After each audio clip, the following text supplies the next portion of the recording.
Hello everyone, thanks for joining us. I'm JD Kathuria, CEO and founder of Washington Exec, and today I'm joined by GDIT's Jylinda Johnson and GSA's Laura Stanton to discuss modernizing federal acquisition by unifying government buying, streamlining and automating procurement, and responsibly integrating emerging technologies like AI to create a more efficient, accessible, and future-ready marketplace. Jylinda serves as the Senior Vice President for the Federal Civilian Division at GDIT. Laura is the Deputy Commissioner for Federal Acquisition Service at GSA. Thank you both for being here. Thank you so much. Thrilled to be here. Thank you.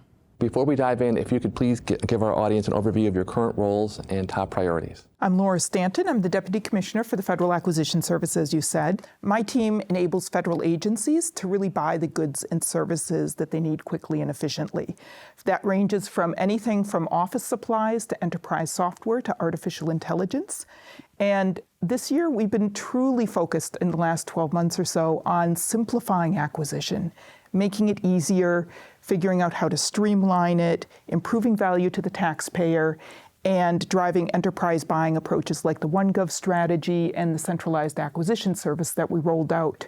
Just to give you some context, last year we did about $116 billion through the service. And I lead GDIT's federal civilian business, and we partner with federal leaders across about 100 civilian agencies to help drive mission outcomes. And so we do the work that families depend on, things like ensuring healthy drinking water, protecting diplomats abroad, and lots of different mission outcomes like that. Good. Laura, can you talk to us about GSA's view on how the federal government can more efficiently buy goods and services as one enterprise? Absolutely. So GSA's position is that the federal government is more efficient when we think and we act like a single buyer, as opposed to a large number of decentralized buyers across individual agencies, especially when it comes to common needs. And this means shifting from really thinking about those siloed contracts that every agency is putting in place to thinking about how we can approach and work with industry as a single buyer, especially for those things that every agency needs. And OneGov is our enterprise strategy, and that's a key example of this. We're reducing complexity and cost by negotiating standard terms and conditions. We've been negotiating drastic price discounts across the enterprise software that's used across the government. And we're already seeing progress. The agencies are opting into buying OneGov. When I go out and hear people speak, I hear about the conversations and about the people announcing from the podium where they've had an opportunity to take advantage of the OneGov deals. And that's continuing to drive those deeper discounts. And the real purpose of that standardization and the discounts means that the agencies have more money to put back into their mission. It also gives them the opportunity, when we're talking about artificial intelligence, to be able to rapidly adopt technology, because procurement is not the challenge and the cost is not the challenge. So that's how this vision is turning itself into action, and we're truly looking at how do we become sort of a single marketplace and how do we consolidate some of the key buying across the government. Jylinda, what is the industry's view on the shift to a unified federal marketplace, and how are you meeting this moment? Well, first I would say that just as a taxpayer first, because I think we're taxpayers and American citizens first, it's good government. And what Laura said and what I've seen in just my personal dealings is a lot of the agencies, especially smaller agencies, are a disadvantage when they're trying to negotiate directly with whatever said entity. And so something like OneGov and something that brings more power as an enterprise is just better overall. And so, for example, just how we're meeting the moment, at GDIT, for example, we partnered with Centers for Medicaid and Medicare to help them become one of the first agencies to achieve savings through OneGov. And so we're seeing that it actually is making a difference in helping the government to navigate better.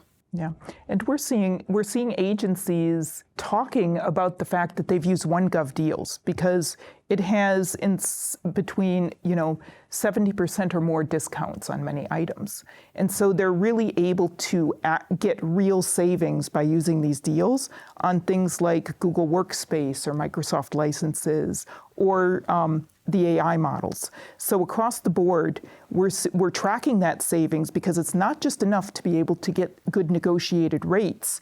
The real benefit is when we get CMS using it, when we actually are able to see the agencies putting these products and these savings to work, and then able to deploy that savings for other mission-critical activities.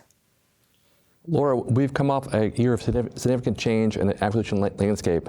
How do you see the proposed FAR overhaul impacting the experience for GSA staff, your customer agencies, and industry overall? You know, the FAR rewrite is one of the biggest acquisition changes, probably the biggest one I've seen in my career. And the idea of modernizing and streamlining is tremendous. So from GSA's perspective, really being able to simplify the regulation means that we're able to cut out complexity. And that means faster procurements, and that means the requirements are more up to date when it comes to market, and it means that we're saving money. I'm already beginning to see case studies where these efficiencies have cut weeks of work out of the acquisition cycle on task order requirements.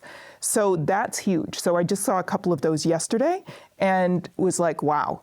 Let's see how quickly we can deploy these things in some other areas. So we've also implemented a lot of the deviations over at GSA too, so that the industry and the agencies are able to take advantage of them when they use our contracts. And for the customer agencies and industry partners, having the streamlined federal acquisition regulation means it improves predictability and it reduces the barriers to competition. And competition drives better outcomes for government as a whole, both in price and in delivery. So really seeing some huge opportunities with the RFO. I think the other thing is, though, we can't underestimate the change management of it. And so as we begin to roll out these changes, we have to train our workforce. The agency acquisition workforces need to be trained in how that works. And so over time, as we unlearn sort of the original FAR that we all grew up with, and we learn the new one, we're going to see more and more acceleration, and we're also going to see more and more happening with it. But it is going to be a time change because at this point, we still have a mix of agencies that have accepted some or all of the deviations, and we're still in the rulemaking process that is planned to be wrapped up around the end of FY26. Jylinda, how's the vendor community thinking about FAR 2.0? First, I would say that everyone can agree that FAR 1.0 had a lot of complexity overall. And I think one of the things, and we can all agree that an overhaul of some sort was necessary and needed.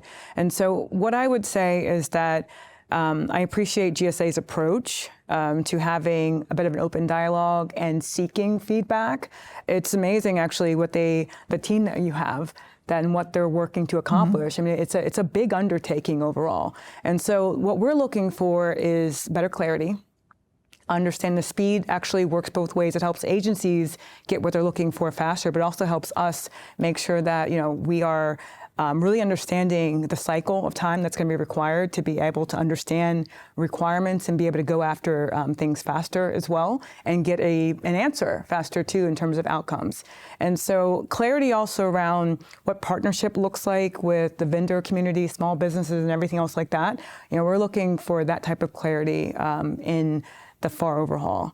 And so Laura, if I just want to ask you, if I may, you all have opened up and done some engagement overall. Mm-hmm. How are you looking at, if I may, some of that engagement cycle as you're working on some of those changes?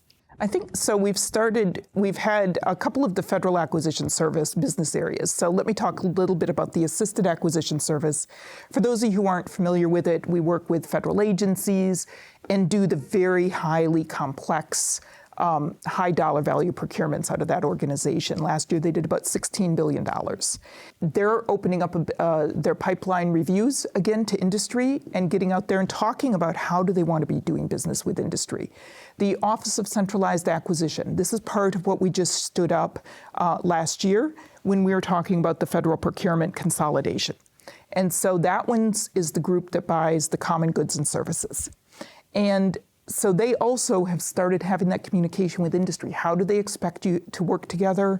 And over time, they're going to be getting that pipeline reviews out there and sharing more information on how they expect to operate. So I think that we absolutely have a responsibility from our side to be communicating where are those requirements coming from, what does it look like, what changes do we see in the process, are we moving to more oral, are we, what of these RFO deviations are we adopting and how quickly? And I think that as we learn more and as more of the workforce gets comfortable with it, you'll see it.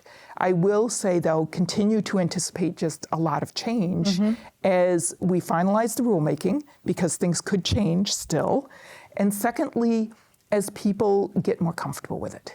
You know, the FAR Council and the Office of Government-Wide Policy is doing a tremendous amount of work around change management when it comes to figuring out how to use these authorities that are now existing, but it's just going to take time as people figure it out.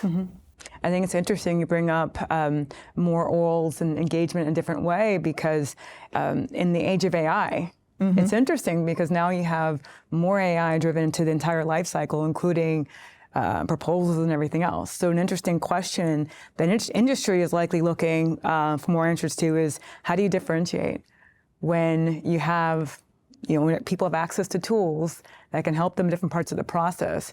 One thing that engagement, I think, continues to be a different differentiator in terms of how people actually show up when they're talking to their counterparts on the government side. I think it's important to remember, though, because this has been, I think as Gen AI has rolled out over the last few years, this is something that's come up again and again, and is that it's, you still have to perform. Whatever gets signed into that contract, there is an obligation to perform.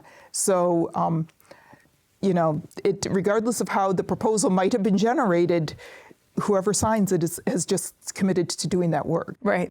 You have to deliver. You absolutely have to deliver. Jylinda, on the AI topic, how else have you been using it at your company, and just your kind of overall trends? This is one of the most exciting times to be alive in terms of technology, I would say. And so, first, there is AI. People are using AI in their life outside of work, and our employees are expecting to use it inside of work, and we're expecting that, and we are really encouraging people to use AI. So, for example, a lot of our software delivery. So we have agentic AI use, where we have our software developers who are using AI to help in assisted code development, and there's varying levels and degrees of that. We are pushing for testing to be done with AI in a lot of ways, and seeing how we can augment the automation and testing cycles, et cetera. So there's a lot of on-contract delivery elements that we're using AI for, and then also in a lot of the business processes. So one of the interesting things is that we're really looking at GDIT, I can speak from this perspective, is how do we bring AI into every place where we have candidate use cases internally as well as externally, but how can we make sure that we are using AI to do better business internally as well? And so I would say that the challenging part for everyone, I know you probably relate to this too, Laura, is how do you encourage as much as possible AI adoption, but also make sure you have the security elements in a whole new way? And so that is the place where we're navigating and partnering very closely with not only our government counterparts, but just making sure that there's not just AI out in the wild, and being very protective about what information is shared different places, and making sure that security is always front of mind. As we close out, a question for you both. What do you think will be the biggest change or impact this year? We have so much happening, it's tough to choose just one. We talked about the revolutionary FAR overhaul. I think in terms of long-term impact, that's going to be tremendous. And we're just going to see that snowball over time, as I mentioned, as people get more comfortable using it and using those authorities. I also think the AI aspect, we're looking at it very, very closely, where are the business processes, what are the use cases, but really the question's coming down to how do we measure its effectiveness, and how do we integrate it into our business applications so it's a seamless experience. So I think that we're seeing both technology change and tremendous long-term cultural change and regulatory change at the moment. How about you, Jylinda? I would say one of the biggest just places of impact this year is thinking about how we leverage a lot of the programming that GSA is putting out, whether that is bringing more commerciality into federal government space, and how we create more systems that are intuitive. Our user community uses everything in their daily lives, and they're expecting to interact with government systems in the same way. So I think for us, it's figuring out how to partner with agencies to bring those experiences from a user perspective and leveraging the deals we have with OneGov and commerciality into this coalescence to really benefit the end user. Well, Jylinda and Laura, thank you for a great conversation this morning. Thank you so much. Thank you. And also thank you for everyone for joining us.